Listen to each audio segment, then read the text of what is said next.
even know who Harvey S. Thompson was, bro? I don't even know who that is. Wrote a book or something. How many Avenged Sevenfold fans does it take to cover an Avenged Sevenfold song? I don't know. It doesn't matter. They will never agree on which album it should be from. Oh, you're saying their fans are fucking dorks? They like to argue. No, this is the best fucking album. You guys are fucking stupid. They like to argue about when this band was good, which is, you're losing that argument no matter which side of it you're on. They were not good. We can just agree that they suck. You know, if I wanted to listen to Metallica, I would just listen to Metallica.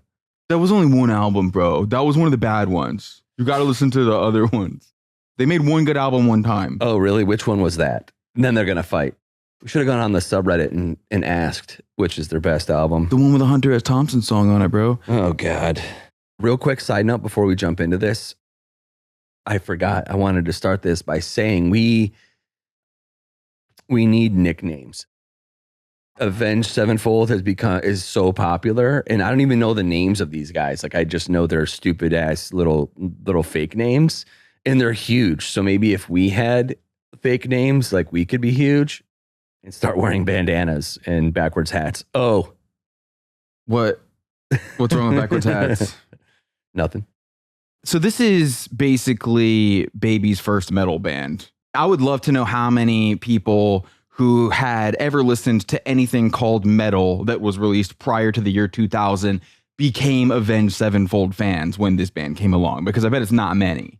I don't think there's a world where At the Gates fans or In Flames fans or Ceremonial Oath fans heard Avenged Sevenfold and went, ooh, that is for me. It's definitely fair to say that no existing fan of heavy music was like, oh, what's this new band? What are they doing? There's only one chance that Avenged Sevenfold gets big. That is by bamboozling a bunch of kids that have terrible taste in music, that this is what heavy metal is supposed to sound like. And there's no way around it. The image is a huge part of it too. So even if any metalheads liked the sound of this, which they probably didn't, I mean, one picture of these dudes, the way they came out of the gate would have been enough. I guess I could see Pantera fans enjoying Avenged Sevenfold music, but that is because Pantera fans have all been hit in the head a lot. I think the only crossover fans would have been Disturbed fans. Like, if you were a fan of Disturbed. No way. Dude, they have like facial piercings on that guy too, man. I mean, it's all, you know, Disturbed was too much of a tough guy image, I think. I mean, I realize these guys took steroids and shit when they first came out, but I'd still just think the makeup canceled it all out as far as metalhead dudes. Yeah, I would say you were being really generous. I think the only reason this band got to be as big as they were was because they leaned so heavily into the image. And at the time, it was a very popular image for tweens and teenagers to be into. It's the reason why we're even having this episode. Without Hot Topic's existence, if Hot Topic never existed, or Tilly's, or fill in the blank other thing that had this similar vibe. One? Tilly's? What's that? I don't know. I think it's like one of those. You don't know? I don't know for sure. It's one of those mall stores. Sounds like you do know. I don't. What is that? Without those things. If Hot Topic didn't exist, half the bands, well, not half, some of the bands that we cover and we'll probably cover in the future, we wouldn't even be able to do episodes on them because nobody would give a shit. It was like a billboard, and every mall in America had a Hot Topic, and therefore, especially at that time, tens of thousands of people a week saw the billboard that basically said, Avenged Sevenfold's awesome, and every teenager was like, yeah, that sounds fucking great. I like heavy metal. I was running through my head real fast. I don't think that Hot Topic has come up on this show that often because all of the bands that got famous in that era do not matter anymore. And we'll get into it, but this band is doing a lot of shit to try to keep mattering. And I'm not so sure how successful that is going to be. Avenged Sevenfold's first real big song was, of course, Bat Country, a song that had a music video that went #1 on TRL. Total Request Live. There you go. So no matter what anyone thinks about it, we are quite literally talking about a pop metal band right now. If pop metal can exist, then that's what this is. Avenged Sevenfold fans in the year 2005 were not only aware of TRL's existence, they called in to TRL to vote on TRL to have this band's video played on TRL. That's wild. I did not know that. Yeah. TRL still existed in 2005. And right now, every fucking 40-year-old metalhead dude that's pissed that we're making fun of Avenged Sevenfold is having that cold sweat feeling, remembering his stupid little teenage self calling into Carson Daly to please play the Bad Country video on MTV because it matters so much to you that your favorite band gets a song played on MTV. Definitely the guys that had like remember on MySpace, it was like the autoplay, like, and you went to their page and it auto played a fucking song. Had to have been a lot of people auto playing Bad Country. For sure. Making it very popular. Well, especially because of that stupid fucking quote at the beginning that he who makes an animal of himself gets rid of the pain of being a man. I can't. How deep everyone thought that. I can't. There's nothing worse than metal bands. If you're a metal band, you shouldn't be allowed to read a book. I think. That's exactly right. 100%. This is like music for knuckleheads, dude. Not smart, deep shit. Yeah. Why does it always do that? Why do you have to? Why do they always have to prove that they're smart? It's like Dave Mustaine syndrome across the board. I am very smart, man. Yeah. It kind of sucks, but the best heavy metal is really dumb heavy metal for drunks getting wasted and beating each other up or something, going fishing or something.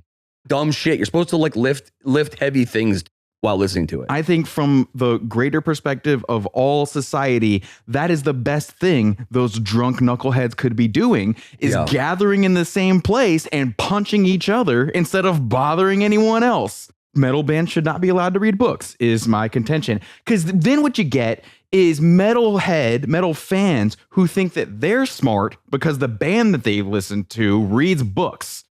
And these metal fans start talking about books that they haven't fucking read themselves.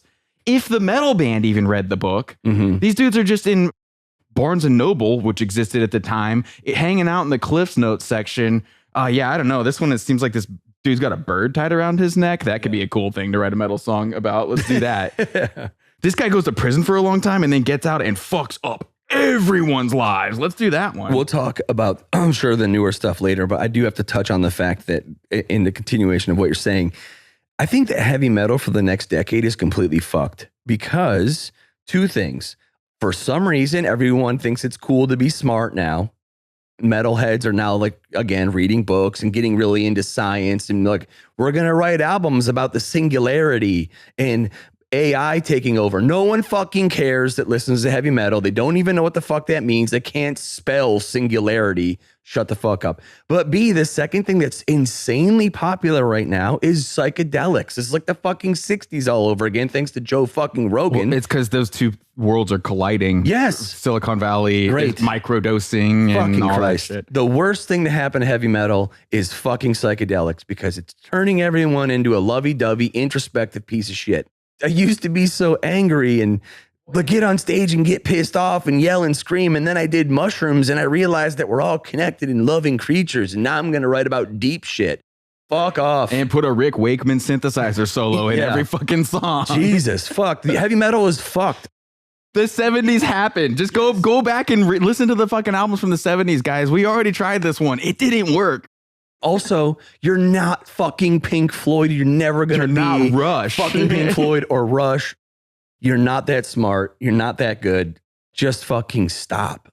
I think it's pretty clear that this band does not want to be thought of as a metal band. Maybe they don't even want to be a metal band at all. No, definitely not now. Well, I think that started pretty quick, like pretty early on.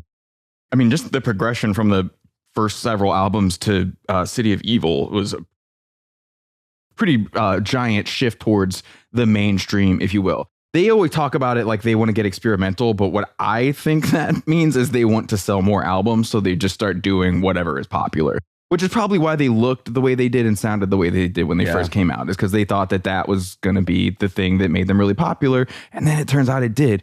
If you're in a band and you want me and probably a good chunk of people in the world to check out immediately from everything you're going to do in the future, use the word experimental to describe your music moving forward. If you make an album and you're like, it was really popular and people liked it, just keep fucking doing it. Why does everyone, I swear to God, it's drugs. I think that's it. I think that's the only, in therapy. They do mushrooms and then they go to therapy and they're like, I don't really want to do this anymore, but they still have to make a paycheck. They still have to make money because this is what they do for a living. All right, well, if we're going to keep being a band, let's make experimental music, which 25 people out of our thousands of fans like. The music's not even experimental, though. That's just the word that they're using. I know. The end result is way more mainstream every single time. Musically, this was sort of like a five-finger death punch version of Pantera that at some point decided to also try being Iron Maiden. Yeah. That musical algebra is kind of what's going on here. Also, I should say, this is one of those bands that we sometimes cover. I have never listened to on purpose because I was there when it got popular, heard and saw just enough of it for it to be very obvious that this was not for me. You know, I can tell. Avenged Sevenfold? Yeah, I never listened to it ever. I mean, maybe because I'm too old. A lot of my friends are metalheads. The only one that I know that likes this is a guitar player, and I'm convinced that the only reason he likes it Guitar solos. is that he worked at Hot Topic and he likes the guitar solos. Yeah.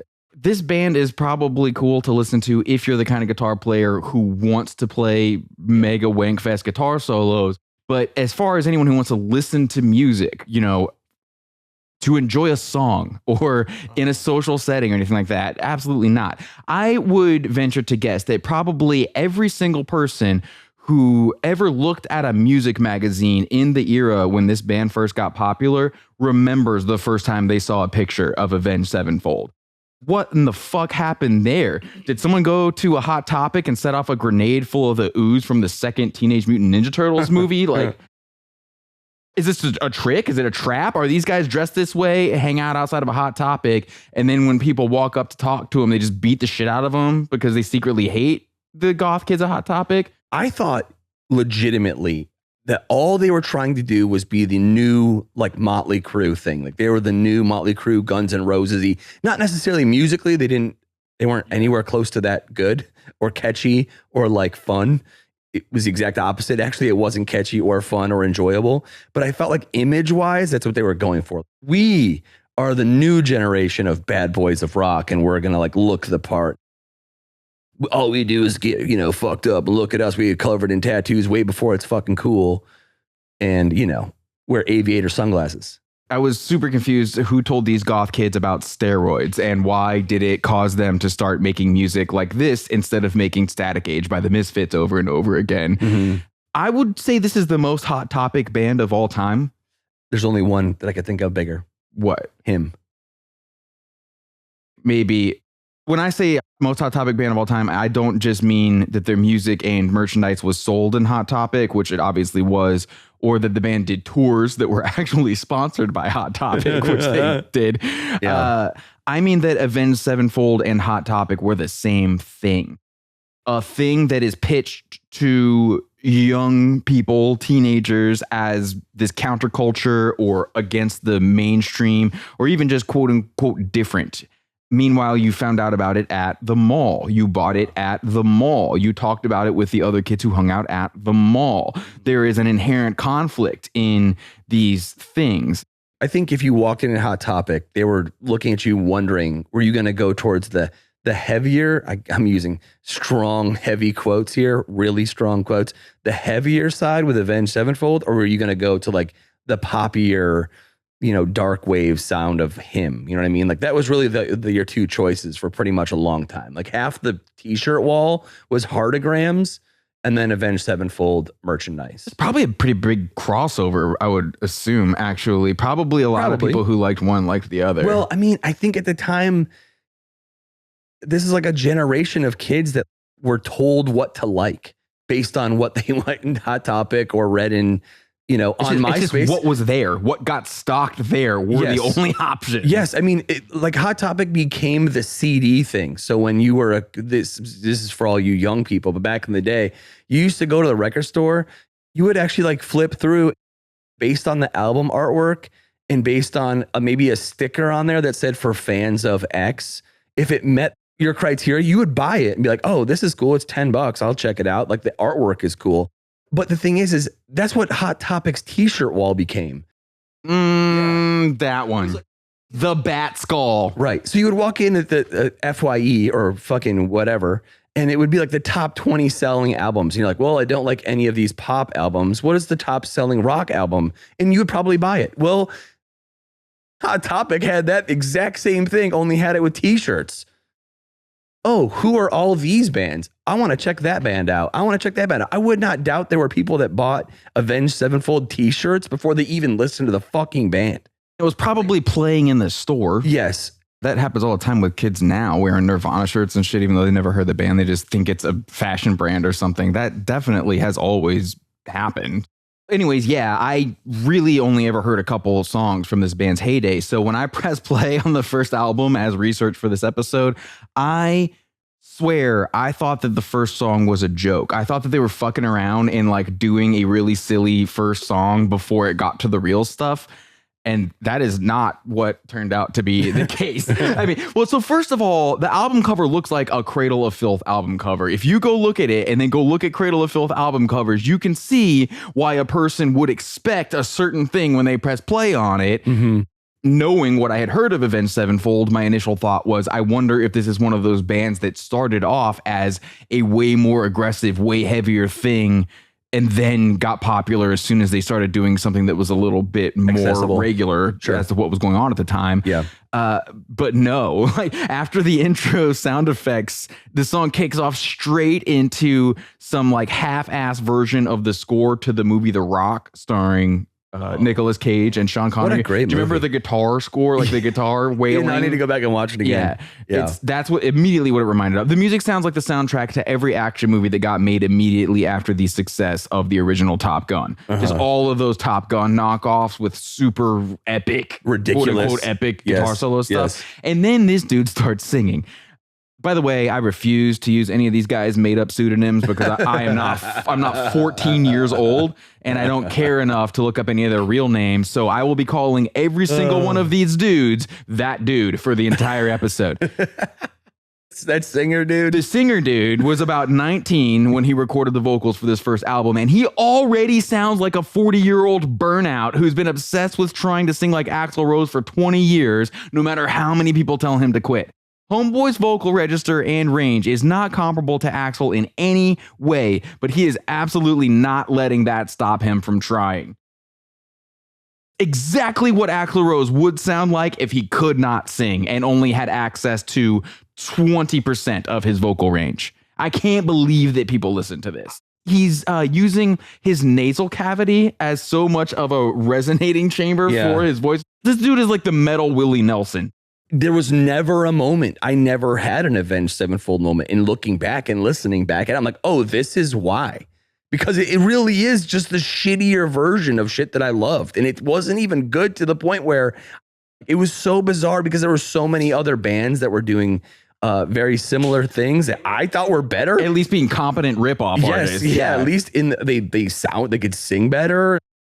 I was curious, do the fans of this band believe this guy is a good singer? Or is it one of those things where all the fans know that the vocals are bullshit, but they put up with that because they like some other aspect of the music?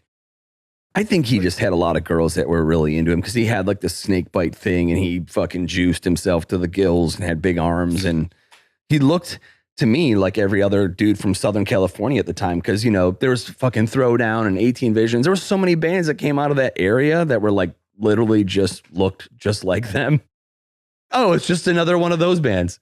And then I was wondering if maybe a lot of fans think the stuff where the guy's growling and screaming is the good stuff, but then the ballad stuff is dog shit. I can't imagine there are a ton of people out there who think it's awesome when this guy busts out the voice that he uses on ballad material. And I was wondering about all that, so I decided to see... Oh, I was also wondering whether this band's fan base is aware of how much auto-tune is all over the vocals on these albums. And I'm not just talking about the newer songs where they use the T-Pain vocoder as an effect. This dude's vocals are getting cleaned up all over the place. So I was wondering all this. I decided to just go check and see if the band even makes an attempt at performing those ballad songs live. Mm-hmm. And they do. The thing I watched was an officially released concert live in the LBC. So I don't know if the vocal corrections were applied after the fact when preparing it for DVD release or if the band was using something to correct the vocals live in the room, but holy shit, I couldn't believe how much processing was on every second of Homeboy singing. And I'm going to guess 100% of the people who enjoy listening to or watching that concert have said some version of the phrase they don't like pop music like Britney Spears or Backstreet Boys because of all the auto-tune on the vocals and it's fake and it's not real and blah, blah, blah, blah, blah. Then they go jam out to this having no idea it is the exact same thing. It is the metal version of the exact same thing. If you bought it in the mall, it has auto-tune on it, genius. We can definitely do episodes on literally any band. There's nothing that this podcast we could not talk about. No band in history that we couldn't talk about. However, if you were to look at the bands that this band very obviously rips off, Motley Crue, Guns N' Roses, Metallica, what's his name? Fucking Christ. I'm totally, the dude that does Alice Cooper, viciously rips off Alice Cooper. There's a couple vocal parts that are 100% sounding like Alice Cooper. These bands existed and recorded, and not that they didn't use tricks, I'm sure, in the studio, and maybe Axl, when he was singing live, had some mild effects on his voice, but certainly nowhere close to the technology that Avenged Sevenfold is dealing with today, and yet still had millions of fans that loved and adored them because they were wildly fucking talented. You can hate Axl Rose all you want. I don't give a shit. Hate on Guns N' Roses, but the motherfucker could sing his ass off. His vocal range is, you can measure it. It's a scientific fact. Yes, it's obscene. So many actual people in heavy metal history, even James Hetfield, he couldn't sing great, but he could do what Metallica was doing really well and didn't need a ton of processing to make it sound good.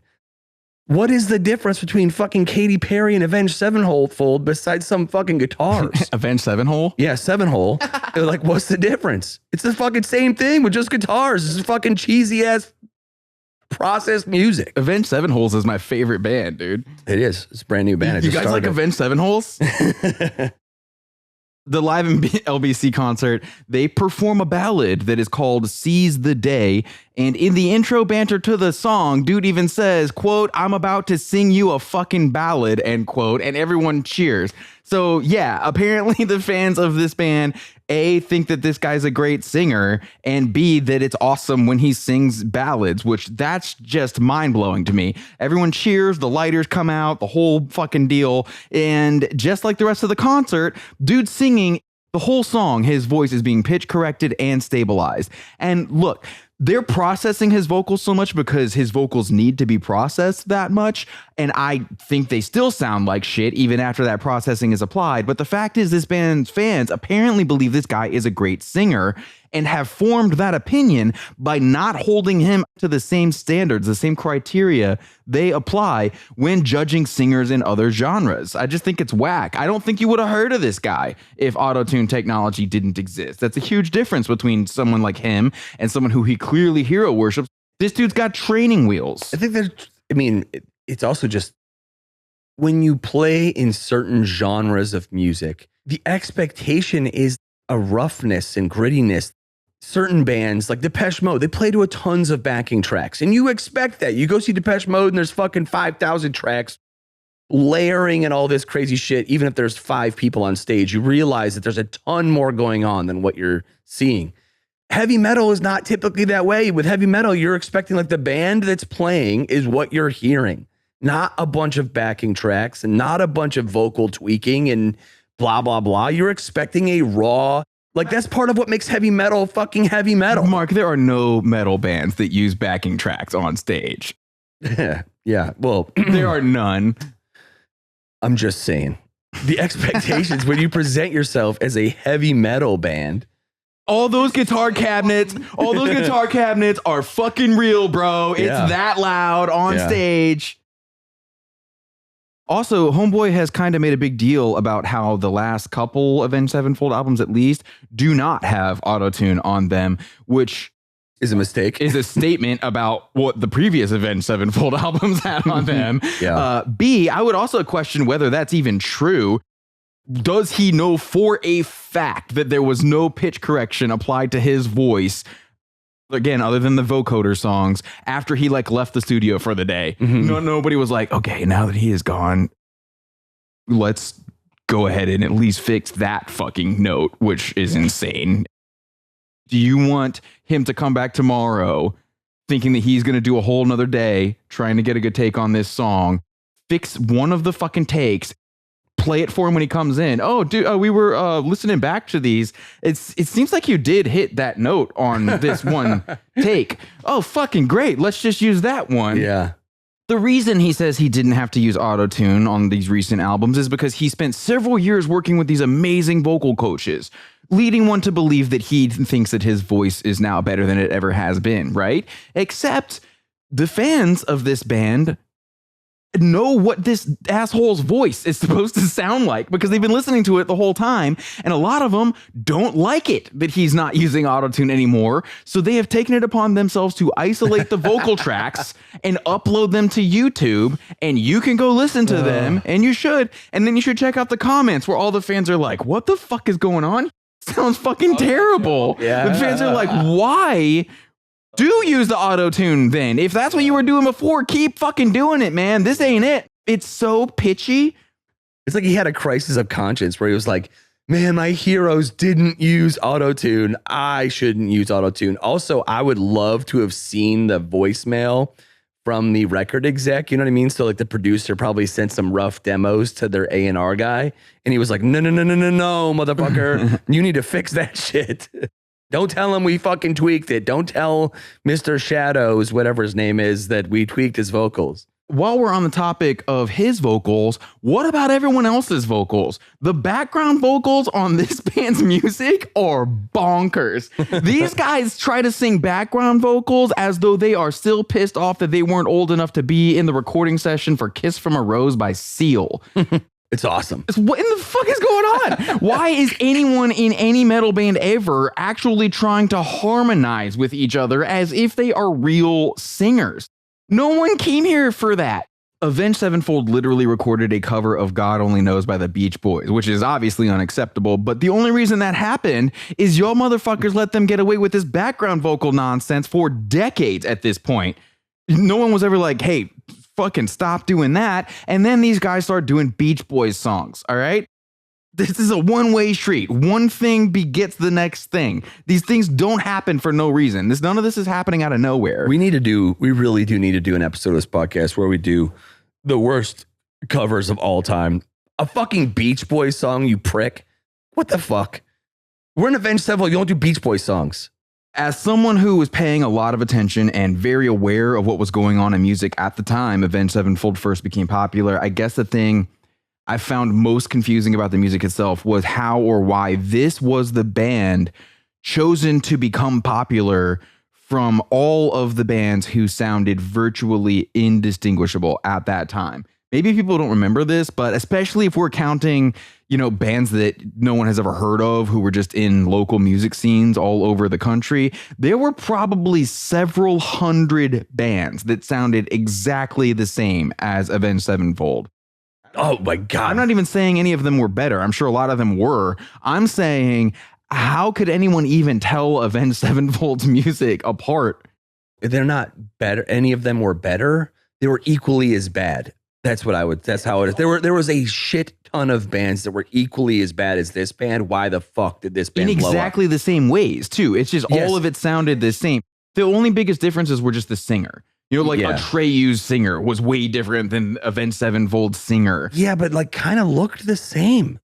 A lot of bands out of that world had the exact same image. Alternative Press Core. Do you remember that magazine? Alternative Press. Basically that magazine. That magazine existed because of how many bands exactly like this there were. Yes. So it's just wild that somehow this was the band that jumped from being featured in Alternative Press to getting written about in Rolling Stone. I can't imagine that the drinking and partying and image had anything to do with that. Maybe that was it. Maybe the other bands were they weren't sexy enough. You know what I mean? That was the difference. Garen fucking these dudes were even more bad boy image than the other bands, If you put together all the indie demos recorded by bands that sounded just like this in the early 2000s, it would fill a Costco from floor to ceiling, wall to wall.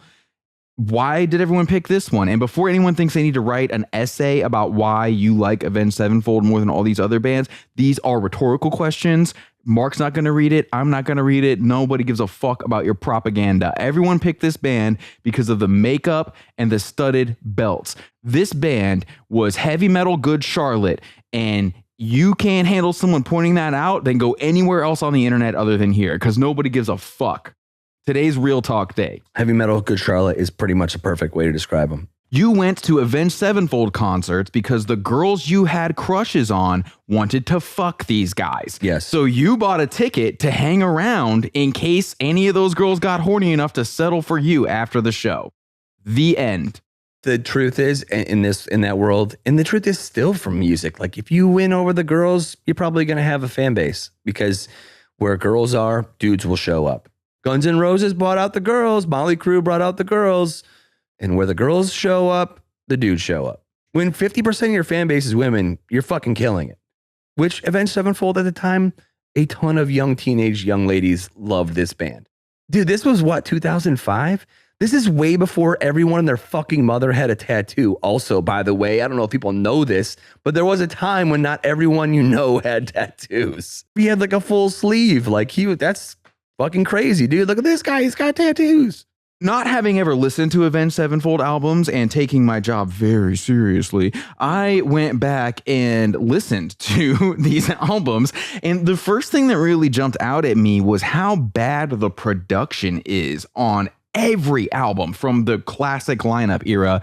All of the guitar tones, all of the drum sounds it's so flat and boring. Everything is compressed to shit. It sounds like you're listening to each album through a pillowcase, is how dead and muffled everything sounds. These guys can talk all they want to about how they tried to do something heavier or lighter on this album versus that album, but it doesn't matter when the dynamic range on a scale of 1 to 10 is coming in at a hot 3, all right? This shit is just boring. Mm-hmm. It sounds boring. They could have written the heaviest riff in the world ever, but if they produced it this way, it would sound like a dead dog dick. I would strongly encourage anyone who thinks Avenged Sevenfold has ever been heavy to press play on the album We Are the Romans by the band Botch. Give it 30 seconds. If that doesn't just reshape everything you as an Avenged Sevenfold fan think of as heavy, I can't help you. That album came out in 1999? And the guitar sound shits on anything Avenged Sevenfold has ever done, because Botch did not join the wrong team in the loudness wars. If you don't know what that is, fucking fix your own life, buddy. I've done enough for you. I can't explain everything. There's nothing worse than albums that are just absolutely just decimated by that compression. Brick-walled Rick Rubin compression. Sounds like shit. It just sounds so bad. It is the exact opposite of how you would expect heavy metal to sound too. It's supposed to be like loud and booming and obnoxious. It's supposed to be fucking gritty. It's supposed to hurt your ears if you turn it up too loud. It should blow my fucking speakers. If I dime out the volume knob, I shouldn't be able to listen to another song on this sound system after that. Avenged Sevenfold albums, it's just like everything is this volume at the same time.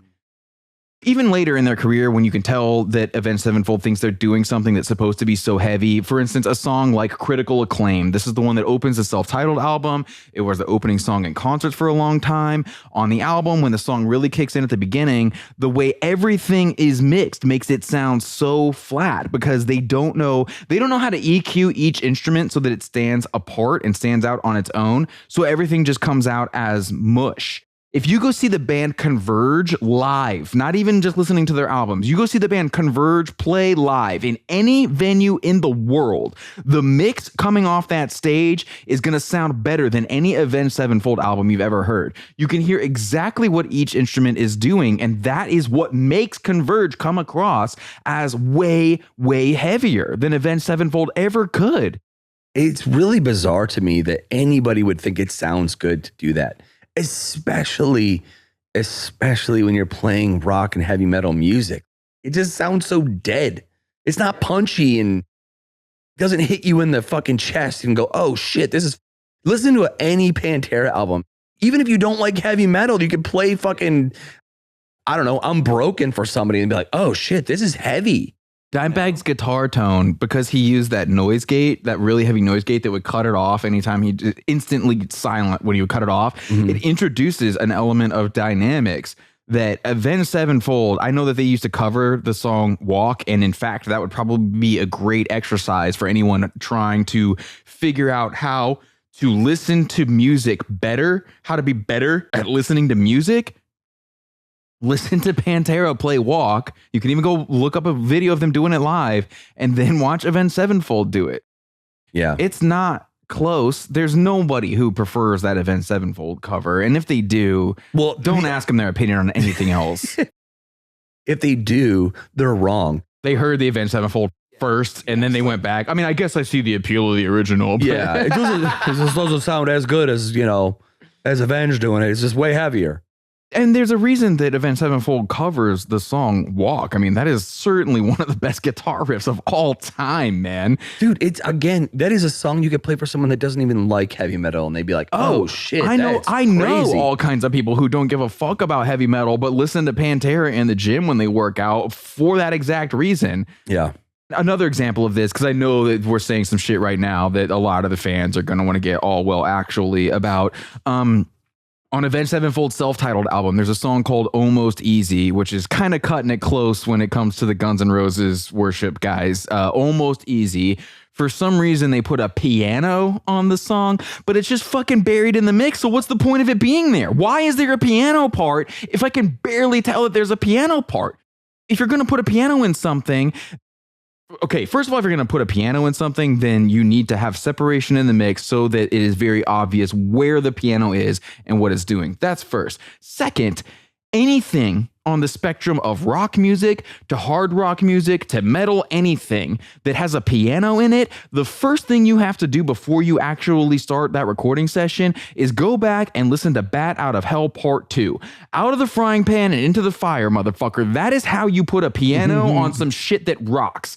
In fact, Avenged Sevenfold brings the piano back on the same album later on the song Unbound. And if you listen to that, there's also some gospel choir shit going on. So I think it's pretty clear that Avenged Sevenfold were intentionally trying and failing to achieve a Meatloaf vibe.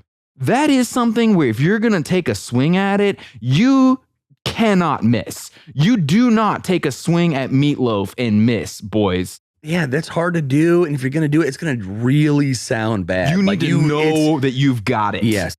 And if you don't, it's just going to be like, wow, this is actually embarrassing, which it really was. They also seem to have like a real thing for theatrics in general, because there's a couple songs, I wish I would have taken notes of which ones, where he really does sing just like Alice Cooper. They even put like a weird vocal thing on his voice, a couple parts. I was like, shit, is he really just trying to sound like Alice Cooper? That theatrical way that he sings, I don't know. Oh, dude, when I said that song, A Little Piece of Heaven, made me think of what this band would submit for a Nightmare Before Christmas soundtrack. Yeah. I strongly believe that is exactly what they were trying to do. I don't think it could possibly be an accident how much that song sounds like their attempt at achieving a Nightmare Before Christmas vibe. Danny Elfman or him. Yeah, the theatrics are there. They're trying to do these things, but they're just not smart enough to pull it off, because you kind of have to, it's got to come across in a dumb way to be pulled off successfully in metal. Sometimes you got to be really smart to be dumb, I think. Yeah. I do think, I don't really want to dive too much into this, but like lyrically, it is way too Oh, I wasn't even going to talk about the song I don't want lyrics. to. I don't want to, because it would be another hour. I mean, any of the lyrics of any of the songs. Yeah. That's off the table for this discussion. The only thing I want to say is it's really bizarre trying to be deep lyrics or something. I don't know, dude. Why would anyone listen to Avenged Sevenfold in a world where Iron Maiden albums exist? I realize it's not exactly the same thing, but basically anything I can imagine you getting out of listening to Avenged Sevenfold, you can get out of Iron Maiden, and it's objectively better music. Yeah. Across the board, better songwriting, better singing. The guitar playing is way more tasteful. One other thing that's funny about the complete lack of dynamic range, especially at the beginning of this band's career, the album Nightmare is when you can tell they first started to figure out that their album sounded like ass. And it's interesting because That's the one where Mike Portnoy, this band's drummer, died. It's very sad, obviously. Yeah. But Mike Portnoy of Dream Theater came and played drums. I guess that was this band's drummer's favorite drummer, which, I mean, anytime a band is influenced by Dream Theater, it's not good. It's not a good sign. Mike Portnoy came, and as we said in the Dream Theater episode, the production on Dream Theater albums was also just miserably bad for a long time. Decades of very bad sounding albums. It took them until sometime in the 2000s to fix the guitar tone on Dream Theater albums to where it actually sounded as heavy as they clearly thought that it was supposed to sound this whole time. So it seems to me a lot like Portnoy, having recently figured out that his own band's album sounded like shit, figured he'd save these kids some time and tell them how to separate instruments and make sure that it was mixed a little bit better. So you can hear them trying to fix the sound on that album, but then you get to the next album, and that's when they really do kind of start to dial in some of the production things. Hail to the Thief, that's probably the best sounding Avenged Sevenfold album, but it's also the one that their fans hated because every song is a ripoff of Hail to the King. Hail to the King. Did I say Hail to the Thief? Yeah. Sorry, I was thinking of a good album. No. I was like, shit, did I miss something? So yeah, the fan base loses their shit, and it's almost as if once the fans could actually hear what each instrument was doing, they hated it.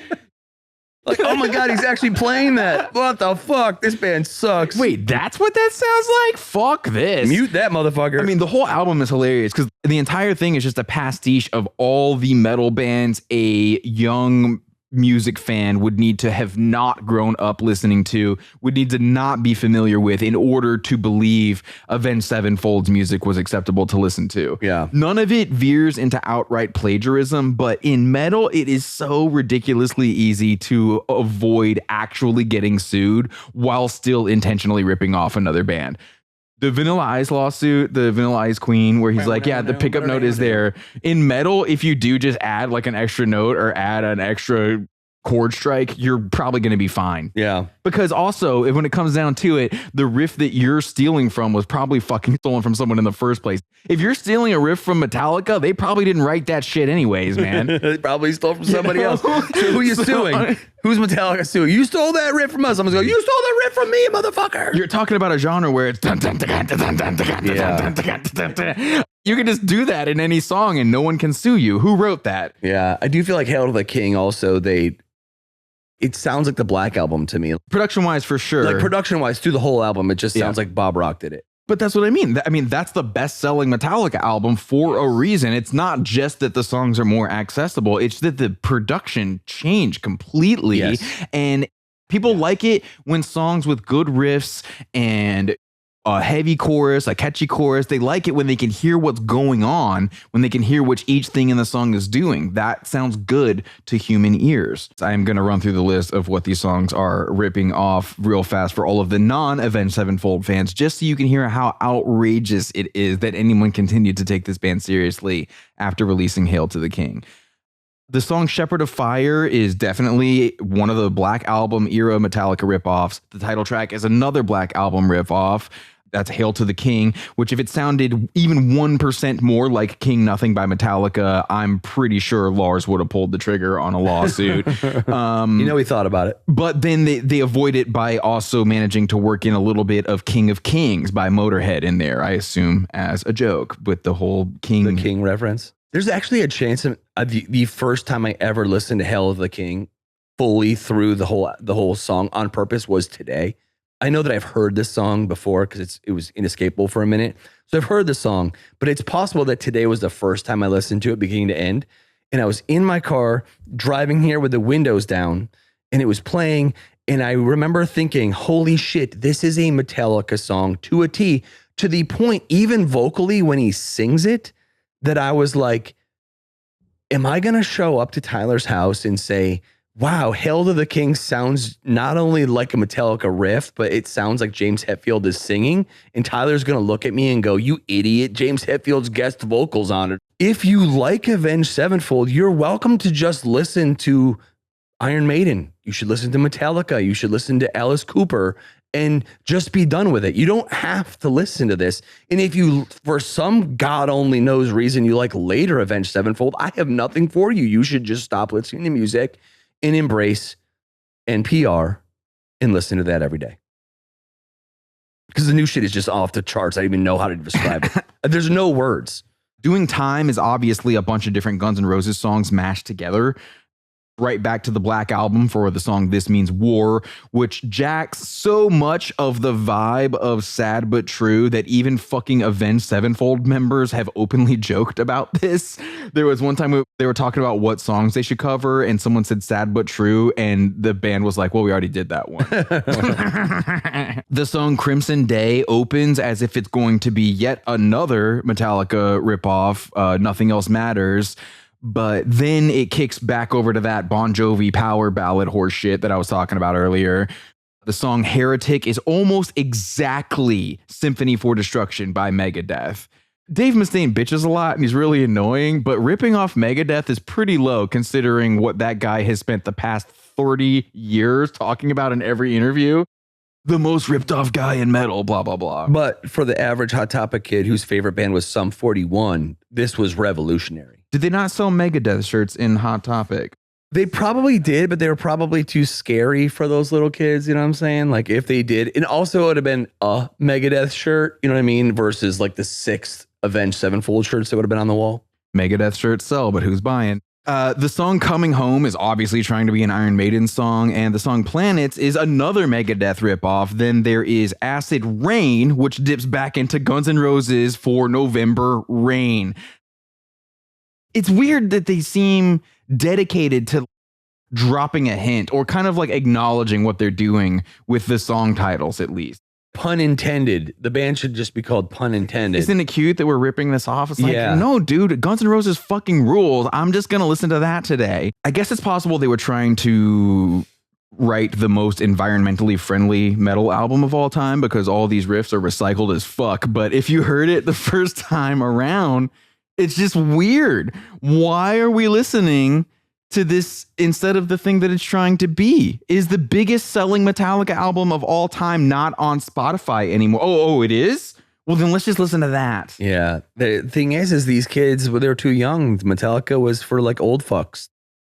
My dad listens to Metallica. I need something that sounds just like it. Honestly, that I can call my own. I think if they had just gone back pre-Black Album, they would have been fine. I think where they fucked up, because most of the songs are Black Album ripoffs, I think that's where they fucked up.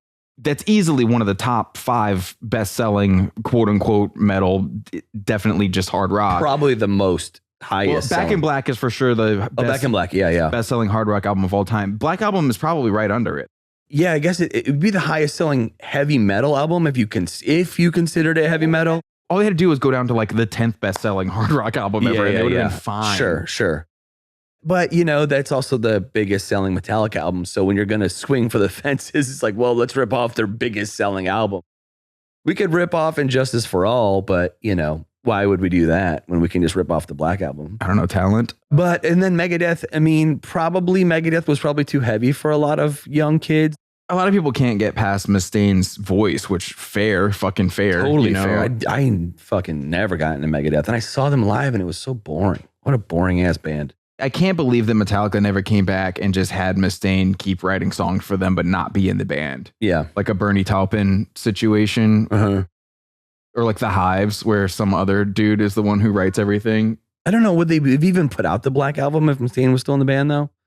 Probably no, not. I'm saying not in the band. Just have him write songs. Yeah. Kill 'Em All fucking rules. Oh, God. As you may have guessed from my joke at the beginning of the episode, this is one of those bands where the fans love to argue over which albums are and are not good. I believe this is largely a product of the things the band members say when promoting each album rather than the music itself. Every metal band always does this. Every interview, they got to talk about the new album. What do you say? You say that you're really just trying to, unless you're Godflesh, where you're just like, yeah, I made a fucking Godflesh album again. That's what I did. Unless you're Godflesh or AC/DC or a band like that, you have to talk about how you're trying to stretch out and experiment and broaden your horizons and blah, blah, blah. But then you listen to it and maybe there's like a new instrument that they started using or something, but it's basically the same. And Avenged Sevenfold did that for a long time, but because they talked about these albums as if they were so crazy different, the fans have to act like they get it too. I hear what he's talking about when he said it's different, so I like this one more, I like that one more, blah, blah, blah. The biggest difference between most of this albums is just whether or not the singer is trying to sing or scream on most of the songs, and whether or not they have added a particular non-metal instrument to a song for no reason whatsoever. There's really a weird line that he draws. Oh, can't tell if he's singing or screaming. Yeah, it's like a weird, I don't even know how to exactly. Yeah. Was kind of screaming, but not screaming. On one level, you do almost kind of have to admire that level of delusion. This guy was going to be the singer in a band, regardless of whether or not it made any sense for him to be the singer of a band. It's just so obvious that everything about him, he's like, I'm going to be the singer of a band. You did it, dude. On one level, that's admirable, but when it comes to using my ears to listen to it, no. You gotta admire people that are just like, look, I may not be good, dude, great, but I'm gonna fucking do it anyways. Go achieve your dream. And it works. Have at it. Somehow it works. I just think there's a disconnect between the things that the band says and the things that the fans say about this band's music and the music itself. For instance, I read a bunch of dumb shit about how their song Gunslinger is supposedly influenced by country music. I don't know if the band actually said that or if this is just the fans. I just saw a ton of people saying this. So I, of course, went and listened to the song Gunslinger, and it made me wish that there was some kind of test you had to pass before you're allowed to talk about music at all. Nothing about that song suggests that anyone in this band has ever heard a country song in their lives. It sounds more like a Bon Jovi influence than anything else. In fact, even calling the song Gunslinger makes me think they were almost certainly trying to go for a Bon Jovi Wanted Dead or Alive Definitely just watched Young Guns. Yeah. Gonna do our own version of it. That's probably one of their bus movies. Probably. Another song people talk about being influenced by country is called Dear God, and I straight up started laughing as soon as I pressed play on it, because from the jump right away, it is basically a remix of Simple Man by Lynyrd Skynyrd. Like, as soon as the fucking song starts playing, you're just, it's fucking Simple Man. And if you think that Skynyrd is country music, then you need to go listen to the Skynyrd episode of this show. I do love it when bands don't even try to be. Normally people, when they rip things off, try to be like they're inspired by or influenced by, and some bands just lean into being like, no, we're basically just doing exactly the band that we do. Like, oh no, we changed one note so we don't get sued, but you know what it is. I really love the way that they sing, so I'm just gonna sing just like them. And then the fans are going to say that we clearly haven't heard the new Avenged Sevenfold album if we don't think that they are experimental, which painfully have cute and funny and everything. But we did listen to the new album, and it's not experimental. It just sucks. Yeah. Sometimes music is bad. And if you make bad music, you don't just get to say it's experimental and that explains it all away and makes it come back around to being good again. I was convinced when I listened to this album, and I watched, unfortunately, 2 fucking interviews with the band. Which, quick side note, I would like to say that a vast majority of people in the rock and heavy metal space absolutely suck shit at interviewing people. My God, please, for the love of God, learn how to interview people, because they're so insanely boring. And I get that sometimes bands are insanely boring, and a lot of the Avenged Sevenfold interviews are really dull because most of the guys are really dull, but like that is where being a good interviewer is useful. Anyways, okay. When I watched the video for the new song and I listened to the new song on the newest album, I immediately was struck by the fact that there's no way that they would make this album without doing copious amounts of psychedelics, like I already stated earlier in the episode.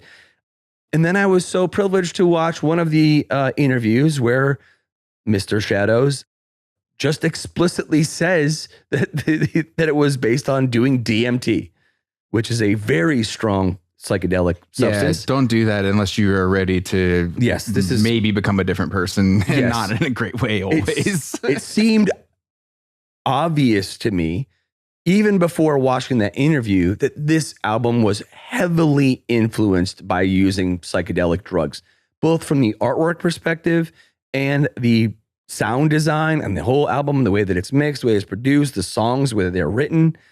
And I guess if that's what people consider, quote, experimental, meaning I experimented with psychedelic substances and this is what came out the other side. Okay, sure, it's experimental. But in reality, it just sounds like a shittier version of everything that they've done previously with adding instruments that don't belong on Avenged Sevenfold albums. They really did just listen to too many fucking Pink Floyd albums and like tried to make a fucking Pink Floyd heavy metal album. Yeah. That's what it sounds like to me. Not the whole thing, but there's a handful of songs I'm like, oh, fuck, they just listened to too much fucking Roger Waters. Wish you were here all day long, baby. Way too much of it, and then wrote a shitty album. And then buried M. Shadows' vocals in the song so badly. That's what you get for trying to use his fucking nickname instead of just saying this dude like I've been doing. I haven't gotten hung up on it one time. That's right. The singer dude's vocals, they bury in half the songs. Maybe because he's not using auto-tune or something like that. My God, you can barely hear him sing on some of the songs. I was like, is he singing on this? What the fuck am I listening to? He really can't sing, man. Let's just bury his vocals in there. You know it's bad when the band's own fans are confused, mystified on Reddit, in the YouTube comments, just being like, why is this happening? Yeah. Why is this happening to me? Also, I just there is another thing that happens, and I think it's absolutely hilarious. You make a particular style of music, and then you do a bunch of drugs, and you decide you want to do something different, because this is one of the most common stories in music. This is what happens. Your fans, sadly, are not smart enough to interpret what you're doing a vast majority of the time. They were on board for the first thing. They didn't sign on for the whole journey. Especially when you make heavy music. In particular, you are not playing to the smartest people on planet Earth. If you're in a metal band and you get popular and make a lot of money, the first thing you should do is hire someone who just follows you around everywhere. And anytime you're about to do anything that makes you better, they just smack you in the fucking face. Yeah. You pick up a book, they just smack it out of your hand and smack you in the face. You start listening to some self-motivational podcast, they smack it out of your hand, smack you in the face. You wonder if expanding your consciousness with psychedelics is a good idea. They smack the drugs out of your hand and they smack you in the fucking face. Seriously. Stay the same. It's all anyone wants you to do. And if you are so committed to bettering yourself, do it in secret, never talk about it, hire an acting coach instead, and have them teach you how to act like you haven't changed. Lemmy was Lemmy from start to finish, and it's all anyone ever wanted of him, and it's why he has Funko Pop dolls made of him, and you never will. Probably the most actually experimental thing I've ever heard Avenged Sevenfold do is the song A Little Piece of Heaven, because it sounds like they were trying to make something for the non-existent Nightmare Before Christmas sequel. It almost turns into like a polka song or a ska song or sometimes, and they're all doing weird, funny voices and shit, which, yeah, sure, that is not something that a lot of people expected Avenged Sevenfold to ever do. But you want to know where that road led? To the song Ordinary off the new album. It is just a bad 311 song with one of the worst sounding solos you'll ever hear on it. They say it's experimental, then they hand you a fucking shitty 311 song. So again, I think that their definition of experimental is we want to make music that remains popular going into the future, but we can't tell you that we just want to make 311 songs now. We're trying to branch out and do different things so that you will just accept this shitty 311 song in your ear holes from the band that you just want to be making whatever you think Avenged Sevenfold songs are. If you want to do something different because you're inspired by your journey of doing DMT, then do a side project. Make another band. Avenged Eightfold, Avenged Ninefold, whatever. Just fucking put it out under the radar because you wanted to. Be like, hey, this is just something different that we did. Maybe just for fun you release it and don't say that this is the new direction of the band. It's a real quick way to end your career making ridiculous music. If you think it's so great and genius and that people would like it, even if you didn't use the platform that you already have to promote it, do it in secret. Come up with a completely fucking different band name. use AI. You apparently love AI technology. So use AI to invent fake people like the gorillas, except people will think it's real. And then just put it out there. Don't use your publicist. Don't use any of your fucking industry connections. Upload it to SoundCloud. See what happens, genius. Let's go. Can't wait to see how it does. There's nothing worse than when people discover psychedelics and they're in a band. It's just the same progression that happens every fucking time. I was thinking our songs should be about 4 times longer than they are. What do you think about that? Dude, listen. Wait, I have an idea. Let's have instrumental things that lead into each separate song. I'm going to start singing about how everything is connected on a cellular level. At the very core, everything is one. This is what happens. This is what heavy metal is completely fucked for at least the next decade. The only drug you're allowed to do with fucking making heavy metal is cocaine. Meth. You should be doing uppers and drinking heavily. Those are the only, and being really pissed off. That's not medical advice. Like, don't do that. Is that medical advice? I'm not saying you should do that. I'm just saying that's usually, unfortunately, where the best heavy metal comes from, not from doing LSD. If you listen to James Hetfield interviews, I've never heard him say, yeah, man, right before we wrote fucking Injustice for All, I did a bunch of acid. I think it's pretty amazing. The new album, they keep talking about getting more and more experimental. And then you listen and the first single, the entire chorus is just Homeboy singing the main riff of the song. That riff goes, and then when he gets around to the chorus, he's like, he's just singing the fucking riff, man. That's not experimental. It was not experimental when Ozzy Osbourne did it on almost every song by the band I'm sure you Neanderthals believe invented heavy metal, and it's not experimental now. From your understanding of metal, this has been happening since day one. It's not experimental to do that. I think they're using it as like a cover word. Like if they throw the word experimental out, no one's going to call them out on basically just incorporating elements of pop music. And that's not super experimental.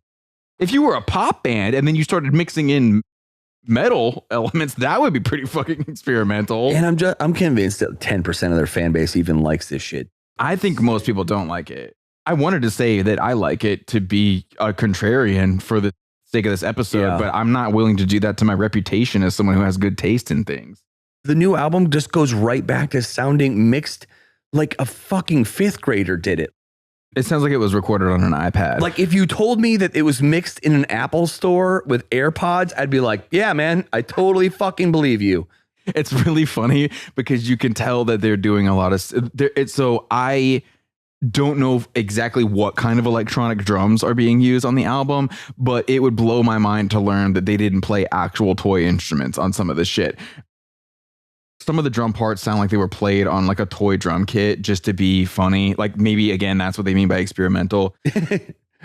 We experimented with this Barbie drum kit. I think that they probably did, man. I wouldn't doubt it. It really, really sounds that way. Again, things you think that are cool and funny when you do too many drugs. If my only judge of anything is their albums and I had to choose it, I'd be like, oh, well, this is, I guess, the most interesting of, whatever. But it's like being king shit of Turd Mountain.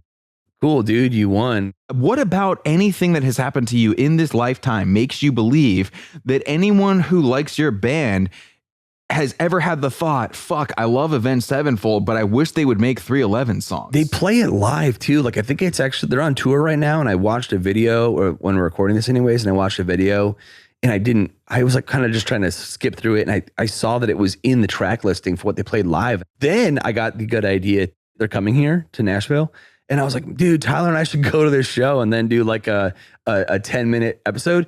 Dude, tickets are $100 at least, minimum. Where are they playing? Bridgestone? Yes. Well, I'm not sitting in the 300s to go see this terrible band. I would only go to check out the rack in the sound system and see if he's actually using Melodyne Live still or not. We could sit behind the sound booth and watch. I would love to watch the actual reaction. It'd be more fun to stand on stage, which normally I hate doing, but I'd love to stand on stage and look at the crowd's reaction to watching him play certain songs. Obviously, they're going to play Hail to the King. They play all their hits, I guess.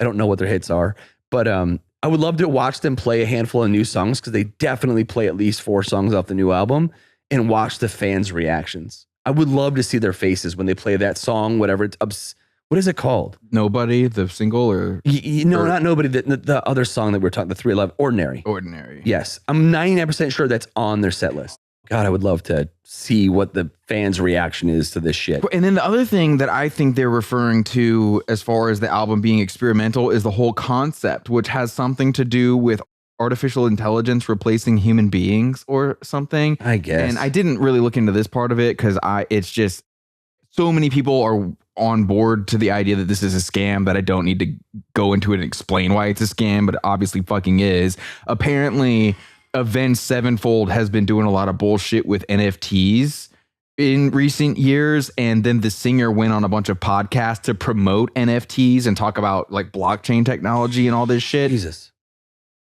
Even the fans are sick of it. You know, if you go to the Avenged Sevenfold subreddit and just search NFT, it's so many fans complaining about this guy. The fans are saying, why is he trying to scam us with these NFTs? Dude, maybe they hate their fans. Because on that same note, I guarantee you this is okay. So now, granted, they're on tour, which they haven't toured in, I mean, at least a couple years, right? Or I mean, certainly not a lot. They put out a new album. This is one of the worst things that bands ever fucking do. Their last four songs of their hour and 42-minute set are off their new fucking album. They literally play G with I guess the song's called G, which it is, G. G-O-D, yeah. Yeah, and then they play Ordinary, and they play Death, and then they play Life is But a Dream. So literally the last 10 to 12 minutes of their entire set is playing their new songs, and that is how they end it. How many people are so fucking bummed to watch this tour? I want someone to set up GoPros at the exits when they kick into that part of the set. Just watch people leave. Oh, you know what? I bet we can get out of this parking lot a lot fucking faster if we leave right now instead of listening to this bullshit. And if you're in this band and you've somehow made it this far into this episode, again, hire someone just to stand and watch how many people are walking out of the venue when you do this bullshit. It's like Band 101. You finish your set with your two biggest songs, or your biggest song is your last song. You end on the highest note possible where everyone is singing your favorite shit. Not 4 fucking songs off the new album that just came out. That's like fucking slapping all your fans in the face. If you're looking to get out of here and beat traffic, now's the time. Here's 4 songs for my new album, including our 311 cover. While we're on the topic of this guy being an idiot, one time he called the band Dillinger Escape Plan, quote, a bunch of homos who make shitty noises and try to pass it off as music, end quote. Solid. Aside from being an irredeemably bigoted thing to say, that statement displays a staggering poverty of musical knowledge. One of the most deeply ignorant things that you could say as a quote unquote metalcore musician about fucking Dillinger Escape Plan. Well, if you can't play or sing nearly as good as anyone in the band, then, you know, you got to make a shitty comment. Also, you can't look like this motherfucker and say that. You wear makeup. It's fine, but like, don't pretend you're fucking some sort of Superman guy. I think this was right around the time that he started dressing tough, which we skipped over this. But the singer of Dillinger could beat his ass. Maybe this singer fucked his girlfriend. Or something. It would not even be a fair fight. I don't think. That dude's huge. Greg is way shorter, but scary. I've seen him move, and I would not want to. I mean, it wouldn't even be a fight if I fought that guy. I don't want anything to do with him on a physical level. Absolutely not. He's scary. Fucking terrible, and he's crazy as shit. Obviously, in a good way, in a great way, in a way that makes his art fucking awesome. I should say. I want to know who goes to see Dillinger Escape Plan live and goes, "I'm gonna say shit about that motherfucker." So at one point, I was like, I wonder if they're friends, and this is just like a fake rap beef kind of thing. Sure. But then Dillinger Escape Plan also posted on social media something about like, yeah, at least we don't make a bunch of shitty noises and pretend we're Guns N' Roses or something like that. just to be clear, I'm not saying that you have to enjoy listening to Dillinger Escape Plan. I am well aware that that is not everyone's cup of tea, but saying that it's not even music just makes you sound like a moron. All right. You couldn't pick a better band to just broadcast to the world that you have no idea what you're talking about. And I want to say that he definitely said that when Greg was the singer of the band. So I want to say that that was the Miss Machine era, like the first full length that Dillinger made with Greg, which is certainly one of the greatest things that any metal adjacent band has ever achieved. So for him to say that, it just comes off as like some weird, petty jealousy. Maybe he fucked his girlfriend. Insecurity complex. Maybe there's thing. like some other thing, because you got to think the guitar players from that band, Avenged Sevenfold, definitely would have looked at Mr. Shadows and said, "What the fuck are you talking about, dude? It's the guitar players in that band like shred their fucking ass off, and we play dumbass bullshit. What are you talking about? Do you hear his drumming? Like, I can't play like that." Definitely half of Avenged Sevenfold fucking love Dillinger Escape Plan. There's no question. And again, if you as a fan of Avenged Sevenfold, if you think that Avenged Sevenfold is heavy or has a great metal singer, then you're going to want to go listen to Miss Machine by Dillinger Escape Plan. If you only have time for one song, press play on Sunshine the Werewolf before you embarrass yourself any further than you've already done. Because if Avenged Sevenfold is your favorite band, your favorite band sucks.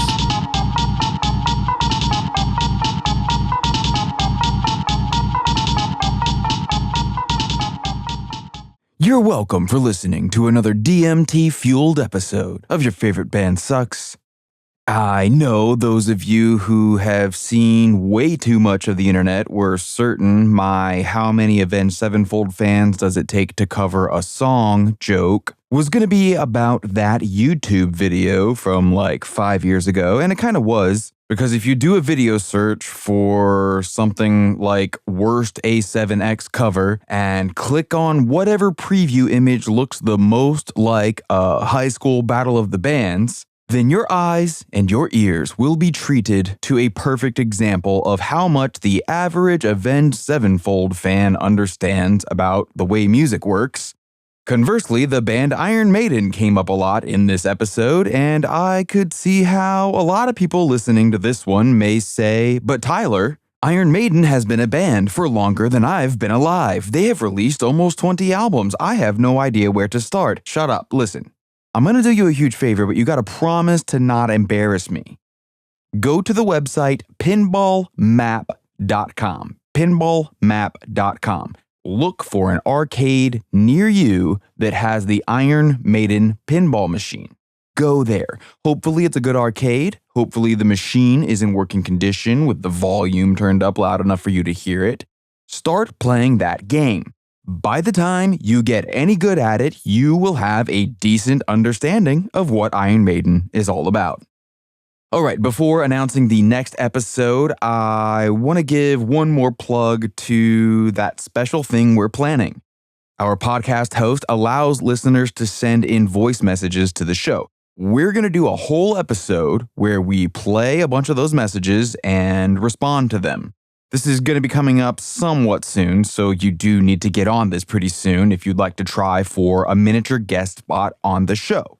Figure out whatever it is you want to say to us or to everyone who listens to the show. Keep in mind, we are not just going to play 50 messages in a row that all say they love us or hate us and not much else. Same thing with requests. Obviously, we don't give a shit what you want, so save it. Do figure out what you want to say, whether that is a story about a song or a band that we've talked about, someone you know who's a huge fan of a band we have talked about or a band we haven't talked about. Then get on a smartphone or tablet or a computer with any kind of microphone connected to it and go to the website anchor.fm/yfbspod. Once again, that is anchor.fm/yfbspod.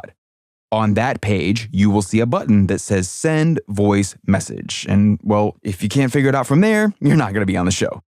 Okay, by the time any of you hear this, it will be a Thursday, which means the weekend is right around the corner. And I know how many of you are so excited for the weekend to be right around the corner, but I would just like to say to you that Mark and I both think the weekend really sucks a lot. So when this podcast returns, it will be with an episode about how much The Weeknd sucks.